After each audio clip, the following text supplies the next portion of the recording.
I have fingers pointing at me, which means we may be live. Hello, everybody. I will wait to see on chat that people can hear me, and then we will start our DevStream number 28. So I'm getting thumbs up from producer Alex that he can hear me. Can someone post in chat that they hear my voice, and we will get started? Don't just tease us. Yeah, don't make me wait. Don't make me wait. Someone. It was funny. They were just talking, and now they're just chatting back and forth. They won't even. I think Georgie. We're okay. Yeah, there you go. They say they can hear us. I There was we about to say. go. I think we're joining them. I think they're the conversation, and we're just kind of hanging out. Oh, yeah? Everybody, welcome to the Knights of Honor 2 Sovereign DevStream number 28. I know we've been away for a little while. We've been really busy. A lot of stuff going on, but we finally come back, and I have my wonderful guest Georgie with me today. Georgie, how you doing? Hello. Doing great. Happy to be here to finally talk about BattleView or tactical battles, so however you want to call them. It's been a long time, Yep. so yeah. Yeah, I'm actually kind of laughing that Alex is not able to join us this week. He's on a much deserved short vacation. So we're carrying the torch, just the two of us. Yep. But this is a big stream. People have been clamoring about this for a long time. They've wanted BattleView. I've seen it over and over again. I think aside from the release date, which is the most common question, this is the second most asked for event. So now we're finally showing off some BattleView. We have, and I saw earlier in chat, a few people were commenting about hoping they were going to show gameplay. We always show gameplay. That's kind of cute. There's always some gameplay, but today we're actually going to show BattleView footage in the background as we talk about it. So that's pretty exciting. And yeah, Georgie, what is the condition of your beard? Kings of Honor asked. Oh, thank you for asking. It's well moisturized. I use beard oil. Everything is fine. Trying not to touch it too much because it's not good for the beard. So, yeah. Yeah. Look, it took us 2 minutes for someone to ask when they can play the game. That was pretty fast. Hickey Hacker, we're getting close. We're not there yet. We're getting close. Yeah, is there medieval beard oil? That's a good question. Depot Park's asking. I don't know if did the medieval time people use beard oil? I don't even Probably think they. I don't just lard and beer. I don't know. lard and beer. Yeah. Yeah, maybe.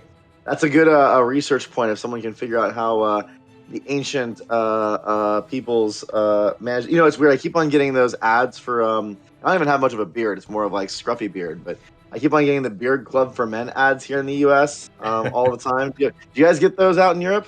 I don't think I've noticed something like that. No.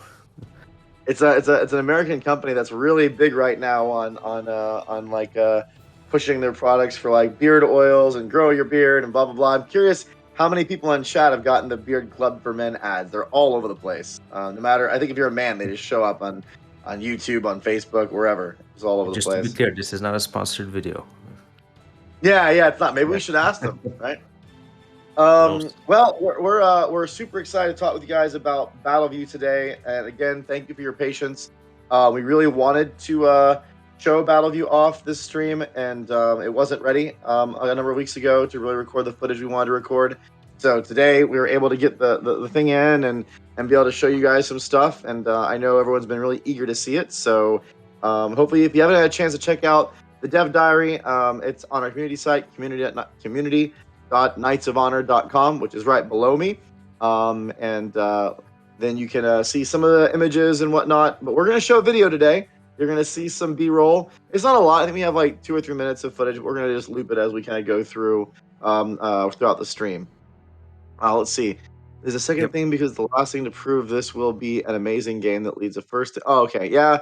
Man of Valor, I'm excited to hear what you guys think about with the BattleView. It's been you're not wrong. We definitely, people have been clamoring about, when was the game? Everything looks so releasable. The game looks done, and BattleView is a big part of the product. So we've been working on that for quite a while, trying to get the first pieces put together so we can actually show it and start getting some feedback both internally and from some other sources. So that's running now. Well, let's jump into BattleView. Let's talk about it. Let's do it. So, first off, and I know for many people this is going to be a no-brain thing to say, but how do you get into BattleView? What is a process to get into a RTS battle? But actually, before we even get that far, what is BattleView? Like when we say BattleView, what in the world are we even talking about? Yeah, so BattleView is basically a way for you to enter the battle instead of playing it in simulated form and worldview. So when you have your marshal or your other knights that have a military skill and they have armies, and you enter a clash with another character from a different kingdom, that's when you can go into battle and decide to lead it yourself. So battle view means that you kind of enter the battlefield in 3D view. You uh, control each one of your squads individually. You tell them who to attack, where to go, and stuff like that. Yeah, Oh, I just realized Tartov 4E2 is Yavor. Okay, awesome. Hey, Yavor. I was wondering if you were going to be here. So awesome. Good to see you. I'm glad to see all the No, normal no. peeps here around too. Yeah, so I think we've talked about this a long time ago, but just to kind of set expectations, some people, when they see our battle view and see kind of the scale of the game, they start kind of confusing us with other products like the Total War series. But our game is very different. We've kind of drawn the pie chart of the experience, and I would say at least 75, 80, maybe even 90% of our game, Knights of Honor 2 Sovereign, is about that worldview, strategic view gameplay, managing that aspect of the game. And then you have the battle view, which is like for flavor, 10 or 15%. So if you're expecting that kind of Total War RTS experience, that's not what you're going to get here. But you are going to have a fun time. You are going to go in and control your battles, and that's kind of the goal with it. Yeah, absolutely as well. Like there's so much things going on in worldview, and there's so many times you go into battle that we don't necessarily want you to be forced to go into every single one just to be able to play the game, but it's there for you to enjoy it and maybe get out with a couple more units that are alive compared to the simulation. Yeah, Yavor, I was not expecting you to miss this. I was expecting all of the core cast to be here now that we're finally showing BattleView. This will be a world first to see our new iteration of the video footage. So I'm glad. That would Yeah. have been strange if you hadn't made it. Yeah, I think we actually we did a survey for all of you who've been in our community for a long time, way back, like 3 or 4 years ago. We ran a survey on, I think, on Facebook and a couple other platforms, asking people for Knights of Honor 1, the original, how often they played the battles, what scenarios they played them in, so we could try to aim some of our efforts on the times where you really feel like you want to play those battles. And I feel like Yep. that's been informative to us on kind of driving that. Now, one thing that and I know most people know that already, but I'll remind everyone: BattleView is only available in single player. It's not going to be available in multiplayer. And there were some. We originally had debated about this for quite a long time. We did a whole bunch of research. We looked at the kind of game we were making, what the technical challenges were going to be, not just also design challenges were going to be, and it just didn't make sense for us to bring BattleView to multiplayer. Yeah, definitely. It's a mix of technical and gameplay reasons. Obviously, like I'm gonna jump ahead right now and say it, but because I know that we're talking about it later, but obviously the world is paused while you play the battle, so it's gonna be kind of tricky in multiplayer in that sense, and also obviously technical reasons as well. So yeah, for now, as Brad said, there's no battlefield in multiplayer. Yeah. And Kings of Honor, I doubt it'd be possible to mod it in. I mean, there's some fundamental technical challenges in trying to make BattleView work in multiplayer, and there's also, I mean, it's what do you do with the other players when they're waiting? I mean, it's really complicated. There's not any current game of this structure that allows for more than two players to play versus each other that supports that type of mechanic setup. Because if you did, then everyone else is just waiting and watching you play, and that's not a good experience. We tried a whole bunch of different thought processes how we could make that better. It just didn't make any sense. So at the moment, and for the foreseeable future, BattleView is only in single player. So Yeah. let's move on and talk about how you get into a battle. Yeah, so the way you get into a battle is once two armies or four armies 2v2 question worldview. You basically open the battle when you have a timer, something like 30 seconds, it goes down. And during that time, you can decide if you want to go into battle and lead it yourself through the tactical battle, which we're talking about right now, or if you want to play it in simulated form. And if you click the IO lead button, you instantaneously see a voting screen and you enter the battle.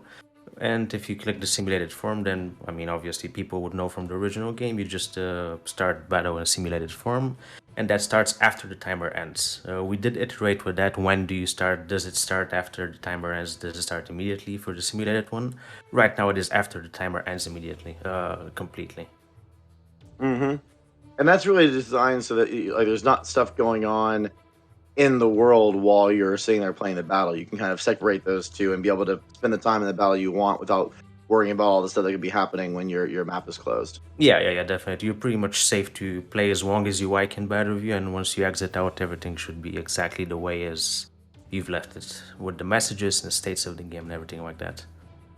Now, it may sound like with that comment that the armies that you bring to the battle are the only armies that are available, but there is some reinforcement logic where certain both allies and enemies may be added into the battle as you're progressing. Can you go a little bit into how that logic works when it comes to reinforcements? Because if the world's paused, how would they get there? Like, how do we do that? Yeah, definitely. That's one of my favorite parts about our battles because it can add a lot of dynamic to the game. For example, you might start with a 1v1 battle, and then you can bring in reinforcements that are either your armies or your allied armies in the vicinity. So what it does, it basically just looks for armies around the battle in the vicinity, and you can choose which army leader to bring alongside their armies. And this is like somewhat of a exception to the pause thing. What I mean by that is that once you bring an army to reinforce you in battle, they actually move towards the location. So, even though the word is paused, the actual army that's going to reinforce you actually appears there, and once the battle ends, they are there actually. Yeah, I mean, it's actually really exciting because sometimes, both in a positive and a negative way. I mean, you can definitely decide, almost like a delaying tactic. Like if you have another army that's close by but hasn't made it yet, and you kind of know that they're going to be able to get there to help you out, you may initialize a battle with someone and just try to like bide time, and then when they Yeah. come in and overwhelm them and win, and vice versa. You have to kind of like, all right, if I'm going to go into this fight now and those reinforcements are on their way, Hmm. I better be very aggressive. So it does kind of play into that decision making when you get in that battle. Yeah, definitely, and it's an interesting point when you want to do it because you can do it either through worldview, or you can do it via BattleView as well. So sometimes as you said, you have two armies. The timer is gonna run out. You know that you want to go inside the tactical battle, and you bring out another army to reinforce you. But oftentimes you might want to start 1v1, see how it goes, and then decide a reinforcement from within the battle. And in both of those methods are doable by clicking on an empty slot of an army leader. And once you do that, the pop-up screen comes up, and then there's a list of armies you can invite to join the battle. And beside each one, there's like a rough orientation of how far away they are and when they're gonna arrive. Yeah. And by the way, Calliope, we are going to be showing some BattleView footage during the stream. Producer Alex also already has it queued up, so he's just waiting for me to unleash the hound, so to speak. So in a little bit, we'll show the world some moving picture versions of BattleView here for a minute. Sirius Black has a good question, which is how many reinforcements can come to the battle? In Knights of Honor 1, it was just one max for each side. It is right now the same. Obviously, we'll have one leader on your side, or well, to be honest, technically it's two, because you can end up going into a battle that has only Wako defenders, which we're gonna talk about later. So technically, you Oh, can right, have right, two right. free slots. Started. Yeah. So most of the times it's one per side. Other apart from the fact that sometimes you only have Wako defenders, and then if you're on the Wako defender side, you can call in two marshals to fight for you. Yeah, it makes sense because sometimes you want to have that. You know, the local defenders are waiting for reinforcements, but the battle still gets triggered, and you also same kind of thing. You're kind of doing a delaying tactic until the people show up. Yeah, and sometimes they're more than enough to kill the enemies, especially if they're like freshly spawned rebels or something like that, and you have like a big defending force already set up. Yeah, so I guess that kind of ties into one of our next topics, which is really talking about the scope of the forces that you can have in a battle. So I Yeah. think we'll talk about this topic, and then maybe we'll show some BattleView footage. Maybe we'll finally let people see it. So after we go through this one little part, so what is the size of the forces for both sides of the fight? Yeah, so you can have up to 2 knights leading troops per each side, and alongside them for the defending side, there can also be local troops. That are, for example, if you're in a siege, those could be garrison troops. There could be town guards. Then they can be gathered from the population in the province. For example, if you're pillaging a settlement, then those local defenders will be the population and levies that are above the settlement in Warview. And in total, like obviously this means that sometimes some battles will be pretty large in scale, to be honest. And the actual numbers, I guess I can also say that right now. It's 8 per army. So regular sizes of armies, which you would see in Worldview, and then defenders can be up to 10. Because you have a garrison of 5 troops in the town, and then you can also have up to 5 additional local defenders. Yeah, but that's like almost in game, like max leveled up. There's quite a bit of investment to get to the scale where you have that much infrastructure built. You have that many troops available for a town. I Yeah, would say like in the early game, you're usually running around with like 1 or 2 armies fighting at once, and like some of the local defenders are a couple guys, but you're not really getting those max numbers. And it's nice as the scale progresses because you get those kind of small fights still, and then when you're getting later on and you're having like these epic sieges, there's gonna be a lot of stuff going on. oh yeah, definitely. And also how big the squads are in the defending side also depend on stuff like how much siege defense you have left in the town. So in the beginning, or the development of the town. So for in the beginning, they might be a bit smaller, less elite. As the game progresses, they might be a more elite. The guards also level up. Yeah. They have 3 tiers of guards, so in the end game, you're gonna see some pretty fierce town guards defending you with their big spears. And it's also kind of fun to feel that sense of progression where you're like, okay, I've been playing this game for a little while. This is the epic siege of my of this like Mm. key place, and you have all this stuff going on, and it's been really well developed. So that's a neat sense of progression there. Yeah, especially when the catapults and trebuchets start firing rocks on everyone in cells, and you just see people flying all over the screen. It's always fun. Yeah. So the Kings of Honor asks, will there be a fog of war in BattleView? And BattleView, no. As you enter the BattleView, you see the entire battle Yeah. We've location. talked about it. It's not something we haven't talked about, and it's possible Mm. that as we iterate, it may be something we bring back. But at the moment, it just hasn't been necessary. Like I mentioned before, it's not. We're not shooting for a tremendous amount of complexity in BattleView. We want the BattleView to be fun. We have some mechanics we think really help that snap moment where morale breaks or things kind of like cascade around. We also want players to get in there, get it done in 15-ish minutes or so, and then get back to the game, like get back to the worldview game. So there's always this kind of balancing act of how deep we take the mechanics in BattleView versus it being that kind of, I don't want to say snack experience, but it's that kind of immersive experience that you get to experience and then bounce back to managing your kingdom. Yes, some of the battles right now, the longest battles I am leading are the ones that I restart the most, because there are some cases when I know I can barely win the fight, that I'm not going to be able to in simulated form, and I know that there's a specific strategy I might utilize, but it takes me a couple of tries to do it, and the actual tries are not like that slow because you would sense when you're losing. But I've had some moments where I've been playing with a battle for like half an hour just because I wanna do my tactic. But Yeah, usually they are definitely shorter battles. I like frog warblers. Like no fog of war. How about a dog of war just to boost morale? Like the king's dog that kind of runs around with you. It's not a bad Unleash the idea. hounds. Yeah. Yep. We've gotten a lot of. I think Yavor is about to revolt. He's like, I've been waiting long enough. Let's do this thing. So we're gonna go ahead and play some of the. It's just B-roll. There's no audio. It's just gonna be some random footage that we've captured from BattleView. This very much is in progress. Things are Yeah. gonna change, Definitely. improve, and blah blah blah. So this is kind of a first sneak peek. So if you look at it and you have things that you're noticing that are bugs, they're definitely still on there. There's still some animation glitches. We're very much Yeah. in progress.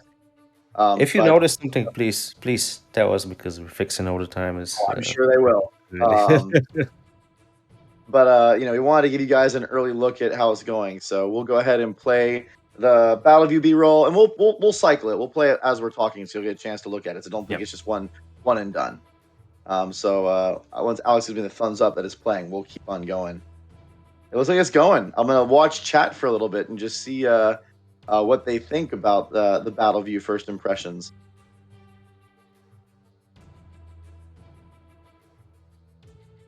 Let's see, I see the video up there. Is it playing?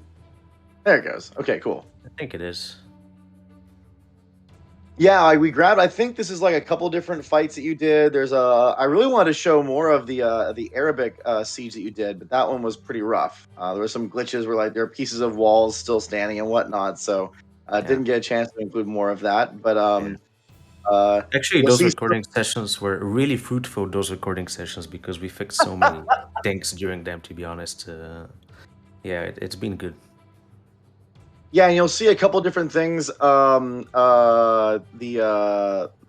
way that we have done the feedback for your troops and whatnot. There's kind of two critical pieces of information that you need. Obviously, there's kind of the squad's health, or like how many people, how many units are alive in it. But then there's also kind of this sense of morale, and morale is super important to how everything moves and plays. So maybe you can just really quickly have a breakdown of how those mechanics work and how they work together. Yeah, definitely. So, do you want me to just talk about morale for a bit? Yeah, and just how like morale and like the total amount of health is, like how they influence each other. Yeah, I mean, obviously, morale is as an important metric as health is. I guess we can we're gonna talk more detailed about what types of effect morale leads to in the next diary. But right now, I can say that if you enter a battle with really healthy armies, but your morale is like something like 25% of its maximum value, chances are you're gonna have a lot of things like maybe your archers are getting charged by cavalrymen. They're gonna just flee immediately. Like the lower your morale is, the higher the chances for your armies to retreat or flee. Retreat are two basically are two different ways of saying retreating is a squad running away temporarily, and fleeing is a squad just basically running away completely. You can see it in the videos. They just become like white running dudes that are surrendering for their lives. And once that happens, it can also cascade to other nearby troops and stuff like that. So it's kind of tough playing with low morale, but you can also get away with it because there's some stuff that happen once you kill other units, and you can gain temporary morale, and then you can turn the tides of the battle. Yeah, I love how the whole chat has already latched onto one very low level specific visual thing, and that's all they're talking about. Like I mentioned before, a lot of stuff in the video you're seeing is very much in progress. So it's good to see what you guys are latching on to. But I think you're going to find, as we iterate and continue to work on this, there's a lot that's going to improve and change. I like the idea about it. Sorry, Brad. Go ahead. Now, I was just gonna say that I like the idea for the arrow trail. If we can turn them off or on in the options, might be doable. Gonna see. Yeah, I mean, I don't know. I think there's opportunities there to iterate, but I think there's a lot of feedback that also needs to be there, because if we turn off the arrow trails and you won't even know when they're attacking or not, and knowing when you're under fire from those things kind of helps. There's a couple of things that like we have to have game feedback in order for some of these systems to work, but there's also chances for us to polish and improve. So good feedback there. Also, I think it was who was the one that asked if the game is vaporware. I'll tell you, like, we're showing brand new footage today from one of the big features that we've been working on for a while. So I think our progress and what we show is pretty evident that the game is very much being in very full, active, aggressive development on a regular basis. So absolutely not vaporware. That's for dang sure. Yep. So let's move on a little bit to getting into the details. Now you don't build anything in the fights. The fights are kind of like whatever you bring in is what you got. So there's a little bit different when it comes to other RTSs that are out there where you got to show up and you can build reinforcements. Whatever you have, that's what you have. Yeah, definitely. There's no type of healing of units. There's no types of reinforcement. You can't build stuff like you would imagine in like Company of Heroes or something like that. It's just whatever you get in the battle, that's what you can play with. With the only dynamic part, obviously, being the reinforcements, which can come out to like make you win the battle if you call in the right guys. Yeah, and there is a Calliope, thank you.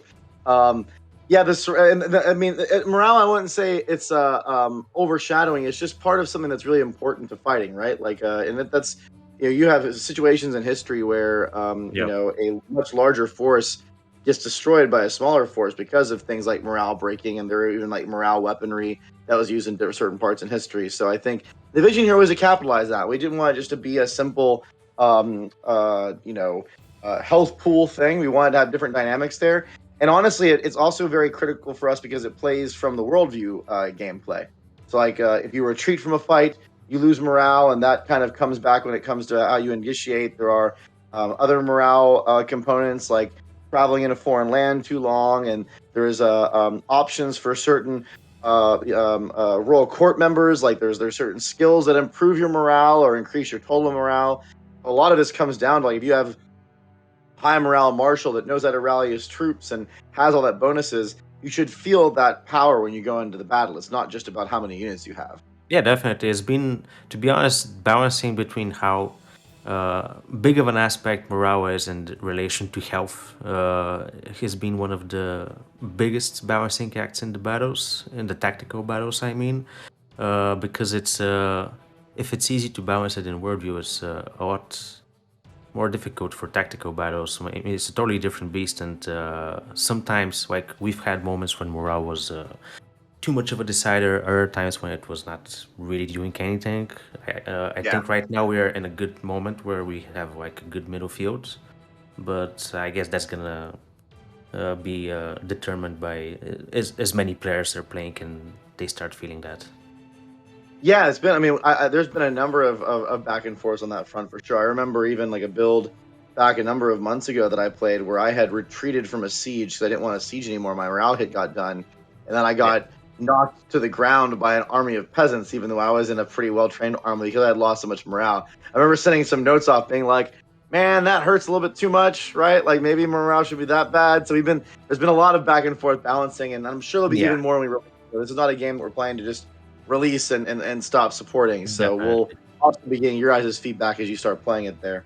Yeah. Now, there are multiple types of battles. There's kind of three main types of battles. I'm going to kind of to mention all three of them, and then we'll talk about the scenarios and how they work. So we have field battles, we have assaults or sieges, and then we have break siege. Those are kind of the three main categories or ways that you can get into fights. So let's start with field battles. Let's talk a little bit about what a field battle is and how you get into one of those. Yeah, so basically field battles are the most straightforward way of fighting anyone on the field. Like, you just meet someone on the global map and worldview, you meet them, you go into BattleView. There, as people have noticed in the screenshots and the videos, there's not much going on apart from the two armies fighting each other, but there are also camps for each army. So this is one of the important bits for the battle, that those basically act like capture points that you can capture. Mhm. So apart from killing the opponent, you should also take care about those in the field battles. But apart from that, that's basically what they are.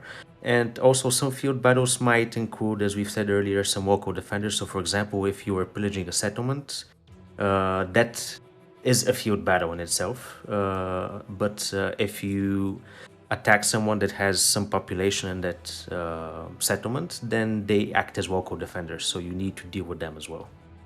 Yeah, and I think that's a big clarification point because I think the sieges and the break sieges, those are all about the main province. But if you're raising a village or a mine or whatever, that's gonna and you start that fight. That's all gonna be field battle with field battle mechanics. Yeah, yeah. Um, Now there's multiple ways, and I think this is true for all the battles, but there's multiple ways for victory in each of those. So maybe you can just go through, like, say we're playing a field battle. How do you win or lose those field battles? Yeah, so one of the most straightforward ways is what people were used to from the previous game, and that's killing the enemy marshal, Yeah. or getting your own marshal killed. And if you have two armies fighting on each side, then both of the marshals need to die. So only one dying would not be enough to generate a victory or defeat. So that's one way. Another way is through those capture points we talked about, which in field battles are actually the camps of the armies. And in every battle, an army has camps. The attacker always has camps on the field, and we're gonna explain about the defenses of the siege later on when we talk about defenses, when we talk about sieges. But capturing points is another way to do it, and it takes a while. You gotta bring an army there. An opponent army should not be there, and once you capture all opponents' capture points, you win the game. And there's also a third way, which is morale based, which is if you manage to reduce the enemy's morale drastically, they just retreat from the battlefield and you automatically win. You're laughing Sorry. about something in chat. Yeah, because I mean, everyone likes their little jokes. Fly Pio had a funny one. He or she, I think it's a he, said the release date is like the archers releasing their arrows. It's a bit slow, but it's coming. Dang And it! you can see it with the trail, yeah. Yeah, you see it, but you're not really sure. Oh, okay, that's fair play. Fair play. We'll take our lump. Yeah, we're Good one, trying to good make one, it a game, but we'll take it. good one. Um, yeah, so I feel like all of those have different risk rewards. The one that I always find the most tricky to balance, this is in Knights of Honor as well, the original game, is that kind of what you do with your martial squad, because it's a powerful squad, especially early game, and it can do a lot Yeah, of damage. But at the same time, putting it out there is a risk. yeah, definitely. It's one of the key points in when the guys that have been working on that battles have been working on AI, like AI in relation to the location of your marshal and the enemy marshal has been a really important part because obviously you don't want them to suicide somewhere, but you also Yep. don't want them to be like their version. So it's currently like you don't really see the AI going only for your marshal. Like they care about other stuff. They care about the capture points. They care about how much of your squads are where. It's not only about the marshal, definitely. Yeah, yeah. Now, the assault, and when we talk about this capture points and everything, let's transition a little bit to talk about kind of how assaults and break siege work. We'll start with assault, but they're not the same, but they're similar. They're related to each other. They are And these all, similar, yeah.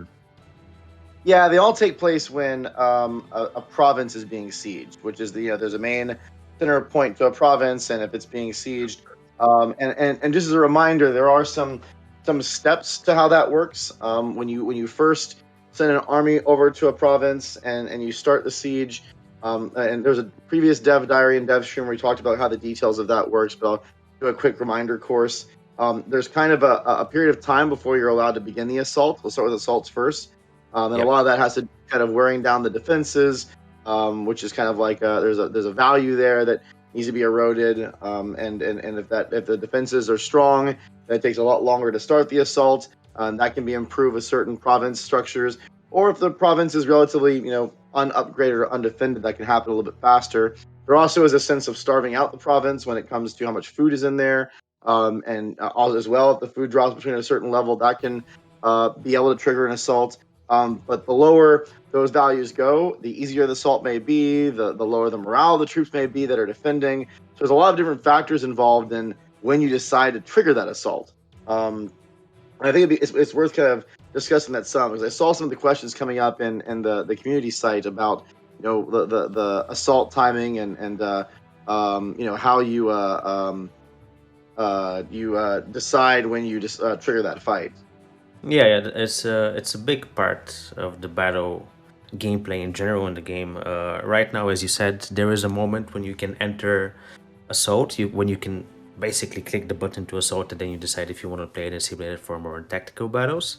And that happens when the siege defense or resilience of the defending town is 50% of its original value or lower. And the tactical part about it is when you want to go, like for example, the siege defense, the lower it goes, the more destroyed the fortifications of the town are. So if you go to a town that has let's say the maximum, the most extreme case with zero siege defense, then a lot of their towers, walls, gates will be demolished, and then you can just march in freely. But the trade part for that is that you also suffer more damage. So if you are waiting for those fortifications to go down, then your troops will get some attrition damage in the simulation form before you go into battle. So it's a kind of a balancing act. But yeah, it's a key point that when you go into siege, some wall segments, at the very least, or towers or gates might be destroyed, allowing you to go into them easier.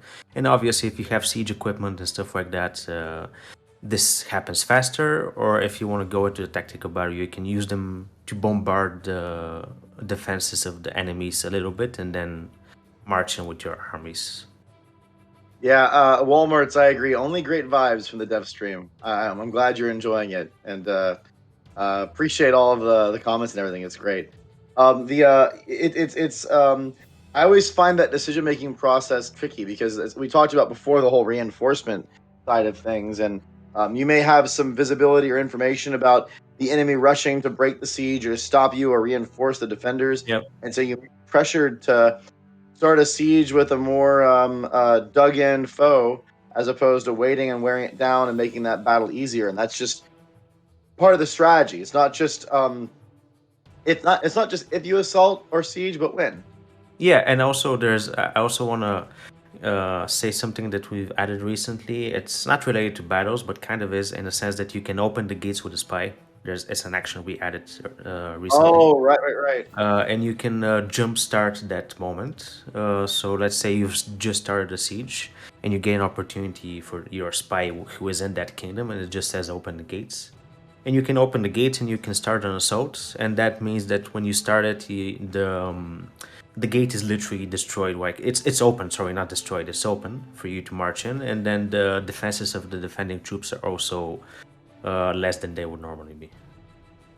Yeah, and that's a really important thing to talk about. And I know that there's it's something we've mentioned so many times throughout the different streams, but it's good to clarify that a lot of these systems work intertwined like that, right? Like you have these spy actions that happen on the world map, but they can also influence the BattleView experience or what's going on there, and that's where having certain royal court members with certain skills doing certain things, they can all there's a lot of emergent opportunity there that comes out as you kind of manage your kingdom and do different things. And I think that's where there is a learning curve to figure out which kind of ways that you do those actions. But once you start figuring them out, it's like, oh wow, there's a lot of elements to play with when it comes to I want to take this province. What collection of things am I going to try to do that? Especially if it's a really well defended one, or if there's a lot of armies around, and you can kind of play that game.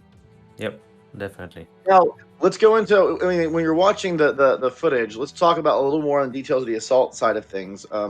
So we have like your castle walls, and you can build, or you can bring in their siege equipment like trebuchets or ladders. And but the goal of assault is what? How do you win the assault? Is it the same as field battles? So the goal, when you click assault, you kind of say that you are the one that is the aggressor of the fight, and you're going towards the defenders who are most of the times, at least some of them, will be inside the walls. So basically, I guess we can explain right now. There's a sort of an initiative system, which I noticed some people were asking about in the questions from the dev stream and chat. Once you click assault, you have the initiative to attack, and that's a brief moment in time in which you have that moment. Well, it's not brief, it's like a couple of minutes, like I'm not sure quite right now, but maybe it's something like 10 minutes. And you can see there's some screenshots and videos on the top of the screen in the top bar. But during that time, you have the initiative to attack and basically kill the opponents, and they will wait for you behind their walls as much as they can. Obviously, they're not gonna go into your volleys with the trebuchets. If you're attacking, they're gonna dodge, and they might come out in some times. But most of the time, you are the one that's expected to attack. And obviously, you have your siege equipment like the trebuchets and the catapults. You can also climb walls with your infantryman, well, not horseman, obviously. Yeah, that's basically the gist of the assault. You are the aggressor, you mount the assault, you scale the walls, you try to break down the gates with battering rams, take down the walls with trebuchets and catapults, and you just want to achieve the victory types that we've already discussed. So you might capture their towers. This is an interesting point of the siege, because if you capture a tower of the enemy, you can have it shoot for you, so it actually ends up being in your favor and it attacks the opponents. And that's a big part because sometimes you might scale the walls with some infantry, and you might want to capture a tower, and then suddenly you have the whole defenses turned against them, which is quite fun. Yeah. And how do you win as an assault? Like, what if you're trying to do the assault? Obviously, if you're defending, it's like you need to push them back long enough until they lose that and they have to kind of pull back. But what's your victory state?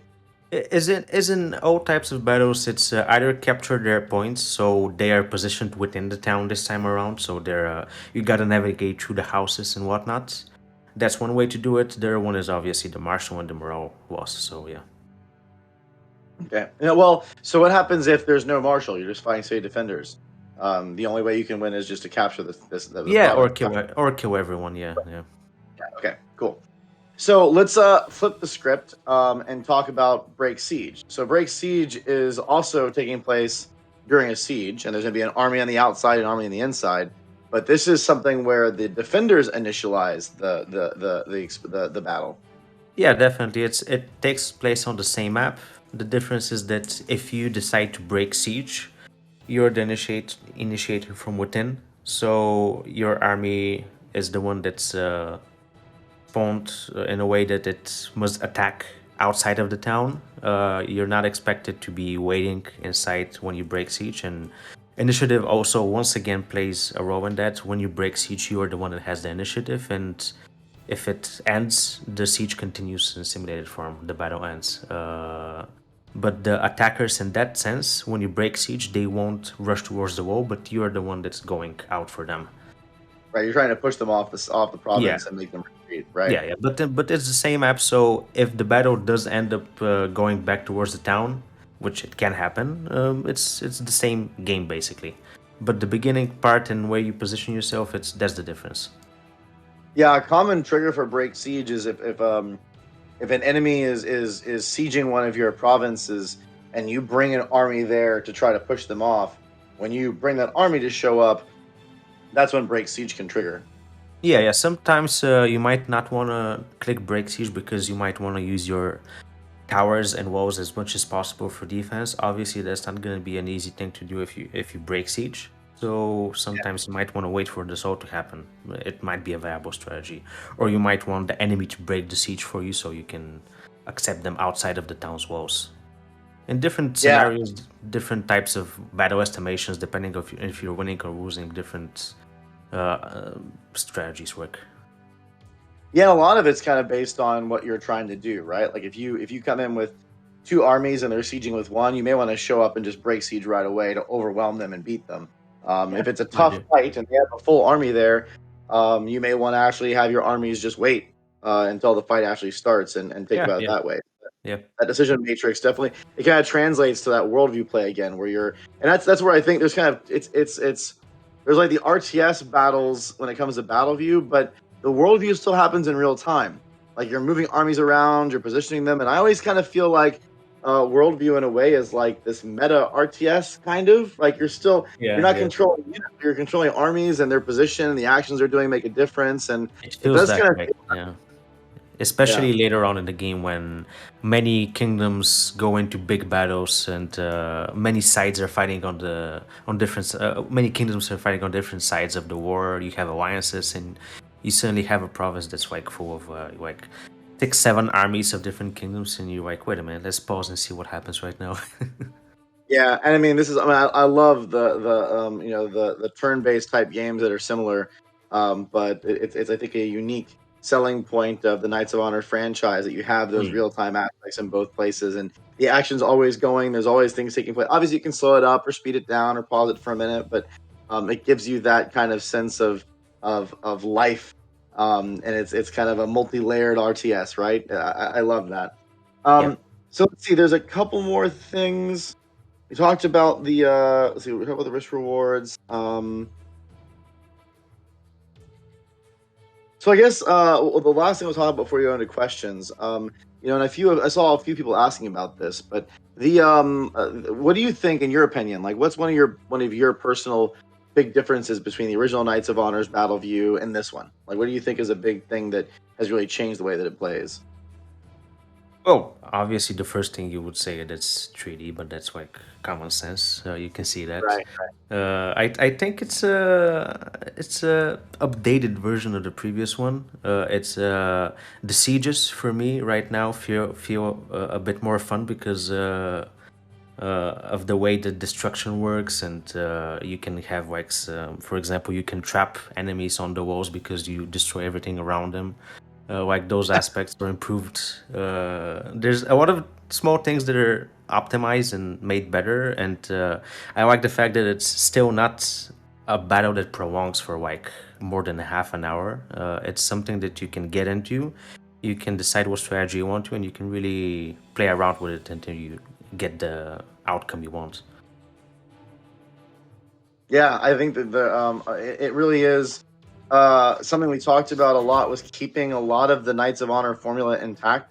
There's a lot we Mm. liked about it, and just retooling it and adjusting it. And there's a whole bunch of little changes that add together to make it feel familiar but fresh. I think to me, I mean, obviously Knights of Honor one had aspects of morale that mattered, but I feel like we've really done a lot more in Knights of Honor 2 to add different things that play with morale and how Yeah. morale is impacted by your decisions. Like one thing that I think is, I mean, it's a small thing, but it just changes the rubric of how you make a decision, right? Like if you're sieging a town, you can't just decide to stop sieging. Like if you decide to stop sieging, that Mm. hits your morale. You have to figure out, like if you go and when you decide to siege someone, it has to be a deliberate thought. If you decide to back out of that, you better be able to get out of town before they catch you, or you're going to be a really easy target because your guys are demoralized from leaving leaving something they went out to do. And I like those different components that just make it as someone who's a big strategy gamer, it adds another layer of thought process that I find really interesting. Yeah, and And I think there's some also quality of life improvements that push those things forward for you to realize how they're working. So, for example, the yeah, morale system you said, there's different buffs and debuffs and statuses, which we're gonna talk about in another dev diary for the battles, and we're gonna go into more detail for those. I also think there's that someone asked about how we're gonna know what happens in those terms in the battle, but you can see those above armies. You can see them in the army plates. You can hover them. You can see what types of effect they have based on the morale you have. For example, yeah, you might be very exhausted, or you might be exhilarated because an enemy leader died next to you. Stuff like that are shown, and you gain a much better understanding of the dynamics of the battle as it starts. yeah. Well, let's go through some questions. I have my sheet of questions from the community. Ivory Yep. Knight had quite a few. I'm not going to be able to answer all of them, but Mm. there's one that I want to take because we mentioned this in the diary, and I think it's worth kind of talking about for a minute. Ivory Knight says, "How does your map generation algorithm actually work? Is every map unique? Could you explain some of the details, such as how it considers river crossings, mountains, swamps, castles, hills, etc.?" So, can you just give like a quick conversation about how we're doing map generation? We probably can't go into too much details, but I think it'd be worth just chatting about that for a minute. Yeah, yeah. Even if you wanted to, there's so many aspects to it. But basically, the gist of it is that every single battle is based on the location of the map. So the coordinates of the map, the game knows how many trees they are, how densely populated it is with woods, and if there's a coastline. And depending on that, it generates a map, and then it positions. If you want to go on the technical side, it like creates some Berlin noise and stuff like that, and then based on the calculations there, it puts houses in some spots. Then it connects the houses with roads, and then it puts if it's a siege, it puts walls and towers and stuff like that. There's a whole different bunch of steps that happen, but the key thing is that each although battles are unique depending on the location. Like if you play on the exact coordinates, so for example, if you play on X and Y is this, it's gonna be that battle. If you go a little bit left though, it's gonna change depending on the geographical setting. Also, it Yeah, works for stuff like the climate zones. So that way, we have different climate zones painted on the map, and you can determine if it's a desert area or a green luscious greenfield area, or maybe if you're more to the south, it becomes more mushy and stuff like that in terms of the grass and the textures and so on. But yeah, that's basically the gist of it. yeah, It's I think that heavily inspired on the location. yeah, I think you're gonna find that there are some big features that really are noticeable, like a coastline or a city wall or whatever. The rest of it's often like flavor, but you are going to see those differences if you're really paying attention. They're not going to be the same map every time, which is Yeah, kind and of the nice. development of the town is also key. If you've leveled up your fortifications, then the Right. walls and towers will be higher level, and they're gonna be with more health and difficult to take over and deal more damage and stuff like that. Yep.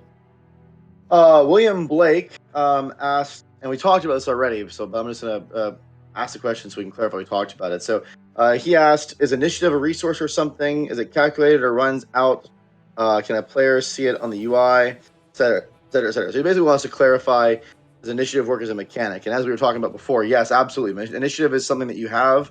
It lasts for a certain period of time, and then it goes away. There's some UI indicators for it, and it really does play a big role in how assaults and break sieges can resolve themselves for the person that's on the other side of it, right? Like if you're being assaulted against, you want to wait out that initiative, and that's one of the ways that you can kind of get them to go back off. And same with break siege. If they're trying to break out, you want to wait out that initiative so that you can continue your siege or your siege prep before you decide to assault yourself. So Yep. it's an actual mechanic. It's not just a word description. Yeah, and currently you can see it on the top bar. It's like a bar. It's basically a timer represented as a bar, and it is the one key point about it is that once some action happens on the battle, so let's say you're capturing a point, or two of your squads are fighting, or someone's taking even damage from towers hitting them with arrows, then the initiative timer is paused. So the battle can it's not necessarily saying that the battle always has a strict time limit, but it only starts ticking down once the battle is idle. And our definition for idle is that no battles are happening around the map. Yeah. Light Hope asks, is there any point for a defender of a siege to not just wait it out and then engage at the last minute? So I I think we think kind of answered that now, right? yeah. I mean, there's definitely different advantages and disadvantages we talked about. So the timing of when you decide to do either an assault or a break siege action is really up to what situation you have yourself in. Whether you want to wait for reinforcements or whether you want to maximize your defensive structures, or if you're an assaulter, if you want to wear them down as much as you can, Yeah. as well as maybe reinforcement showing up. So there's a lot of different rubrics that come into deciding when you trigger those encounters. Yeah. Obviously, if you're a defender, in BattleView terms, if you break siege, sorry, if the enemy assaults, you have no. Sorry, if you break siege, there's no point in you waiting because the battle's just gonna end because they wait for you to attack. Yeah. So there's no advantage to attacking in the final few moments of the initiative bar compared to the very beginning. Obviously, they can also have siege equipment, so you might want to be careful for that. So yeah. Yeah. Demon Hunter 50 asks, can multiplayer battles be modded, or is there a possibility for the future regarding this? We're still working on our modding toolkit and how much is going to be available at different stages. We're trying to add as much mod support as we can over time. I don't think I think there are some things that would probably be pretty easily modifiable, like base values for units and damage values and things like that, even like things like speed or whatnot. There may be some other things that are way more complicated, like adding a new unit behavior. I don't think that's going to be very easy, or even anything. I've always been impressed. It's like the guys who did the Just Cause mod, where someone said you can't add multiplayer Just Cause, and then someone's like, watch me hold my beer, and then all of a sudden he creates this crazy, somewhat broken but still massive group of. So I never doubt modders and what they can pull off, but And there are they some did it. that'll, They did it just because. yeah, Just Cause they wanted to Yeah. prove they could do it. Thank you. See, Georgi got the jokes. So, I mean, yes, I think that there's probably a lot of things that people can do if they have some real skills and want to try to, unwind mechanics and re-implement them themselves. But most of the stuff that'll be easily available are things like changing, unit meshes, like the visuals for them, or adjusting their stats. Things like that are going to be, not easy, but relatively straightforward. So let's grab another question. Serious Blast asks how many reinforcements can come to the battle. We already talked about that one, actually. Yeah, one per side, unless it's defenders only, so that's two. Yeah. I'm gonna just take this question because it's funny. All right. Frog Wobbler, by the way, if you're still around, you got a sense of humor, my friend. I like it. Frog Wobbler asks, "How about an option to settle disputes via Rochambeau? Could save some time, right? I like it. Just two guys in the middle. See how it turns out. Who's gonna still stand? Thwack I like the thwack. name. I like the name of the user as well. Yeah, +1 for yeah, me for that. Thumbs up. yeah. Uh, Kings of Honor asked about time limit on battles. We kind of talked about that. I don't know if you want to go into add another layer of specificity on time limits for all battles, including field battles.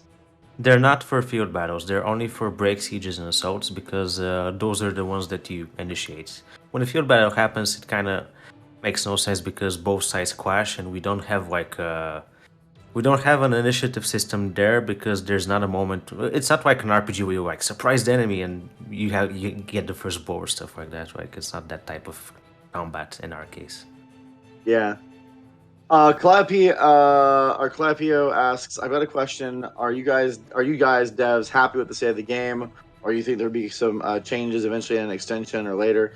So it's a good question. I feel like, in my opinion, I feel like the BattleView was like the big feature that we've still been working on, and it still has work to go. Like we're playing it, but even when it comes to AI, and Georgie was kind of implying this for a while, for even like as recently as like a month ago or so, you get into battles and like sometimes the AI wasn't very good protecting their marshal, and you could just tease the marshal and kill him, and that was not fun. So like there's still a lot of things that we're iterating on with BattleView to make it better. We had a whole priority list this last month or so that we've been burning down, and we'll reevaluate at the end of that and see how good we're doing. So I think as far as like the state of the feature set, I think for the most part, like the feature set we're pretty happy with. At this moment, we're really trying to just find what features we may need to add or extend or tune or whatever to get a great experience. And I think Veso, who posted on Discord about this recently, had mentioned that that's kind of the state of where we're at in development. But that's not a trivial amount of time. It can sometimes, especially with a game of this size, and where the amount of time it takes to play through one run is so extensive, and there's so many factors. It takes a while to the point where we're like, okay, we feel like we've kind of got this, and now we're ready to maybe either talk about doing a beta or whether we decide to do early access or not. We haven't decided, but things like that. So that's my perspective on it, where it's at. I don't know if you want to try to answer that yourself, Georgie. Yeah. I think it's always difficult to judge that when you're the person that's like developing this so long, and like every single day you're going into it, and sometimes you're not even you don't even have time to play the game that much because you have the mechanics you want to like flesh out, you want to balance out, you play it just to test them out but not like properly play it for like hours on end. And once you do, like a good sign for me is that a lot of the times when I start to like get a fresh campaign going on and go into some battles, like I'm always excited and don't want to stop playing, which is for me good because like obviously I'm a fan of those type of games. And I think it's also refreshing to see that like some things for us we might think, this is not as we wanted to, it's not working great, we can do so much better. But once we show it to other people, or even like you guys in the chat see it and you're excited, and it's like, it's pretty nice, maybe we shouldn't be worried that much. So yeah, it's tough when you're making it all the time, but I think for me, I'm pretty happy with what we got right now. Yeah. Well, I think that's we're close to done. We have 2 minutes left. So if anyone wants to jump in a last minute question, when is the game coming? Will it be early access or beta phases? There may be an exciting announcement about one of those topics soon. I'm not going to say what it is, and I'm not going to say when it's going to be, but there is something coming around just across the horizon. Brad is just teasing us. Yeah.